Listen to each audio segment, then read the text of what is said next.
गुज़श्ता बरस म्यांमार की फौज ने मगरबी रियासत राखाइन में बागियों की जानिब से मकामी हुकाम पर हमले के रद्द-ए-अमल में रोहिंग्या आबादी वाले देही इलाकों पर धावा बोला। आम शहरियों पर तशद्दुद की वजह से 5 लाख से ज़ायद अफराद को अपनी जिंदगियां बचाने के लिए वहां से भागना पड़ा। इनमें से ज्यादातर सरहद के साथ बांग्लादेश में मुख्तलिफ कैंपों में पनाह लिए हुए हैं और उन्हें यकीन नहीं कि म्यांमार वापस जाने पर उनकी जिंदगियां महफूज होंगी। म्यांमार को मुसलमानों को कत्ल करने, उनकी लूटी जाने वाली जायदादों और तबाह किए गए मवेशियों और खेतों के लिए तावान अदा करना चाहिए। अगर वो हमारे साथ इंसाफ करें तो हम वापस जाएंगे। हम मुसलमान वापस जाने को तैयार हैं, मगर उन्हें रोहिंग्या के हुकूक देने होंगे। म्यांमार चूँकि रोहिंग्या अक़लियत को मुल्क के शहरी नहीं मानता, इसलिए वो बेरियासत होकर रह गए हैं।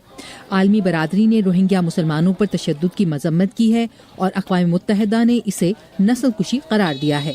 अक़वाम मुत्तहिदा के इदारा बराए मुहाजिरीन का कहना है कि रोहिंग्या को जबरदस्ती वापस नहीं भेजना चाहिए, ताहम वो उनकी वापसी में मदद फराहम कर सकता है। हम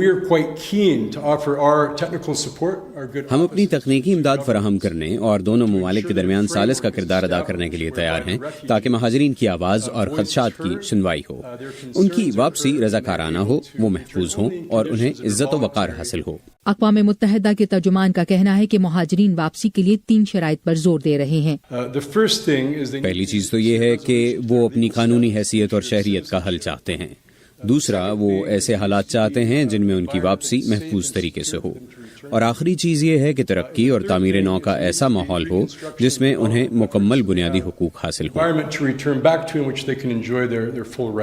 म्यांमार की हुकूमत के एक तर्जुमान ने अखबारी नुमाइंदों को बताया कि छानबीन के अमल के बाद रोहिंग्या मुल्क की शहरियत के लिए दरख्वास्त दे सकेंगे। म्यांमार के हुकाम कह चुके हैं कि रोहिंग्या आबादी वाले देही इलाकों में मुसल्लह बागियों की गिरफ्तारी के लिए छापे मारे गए थे। वो तस्लीम करते हैं कि फौजियों ने कुछ शहरियों को हलाक भी किया, मगर उन्होंने इन इलाकों में इसकी आज़ादाना तहकीकात के लिए कभी इजाज़त नहीं दी। ज़िला का होक के लिए आयशा खालिद, उर्दूवी ओर।